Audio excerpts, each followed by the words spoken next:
Hindi karera ang buhay, kaya hindi tayo dapat nakikipag-unahan sa iba. Kung lagi nating ikukumpara yung mga sarili natin sa mga taong nakakalamang sa atin, ay hindi tayo magiging masaya. May nagsabi nga na ang pinakamayamang tao daw sa mundo hindi may pinakamaraming pera at ari-arian, kundi yung taong kontento na sa mga bagay na meron siya.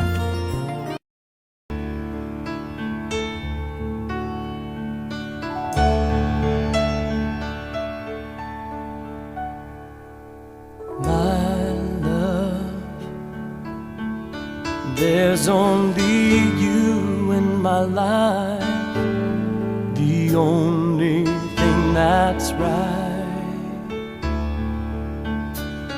My first love, your every breath that I take, your every step I make, and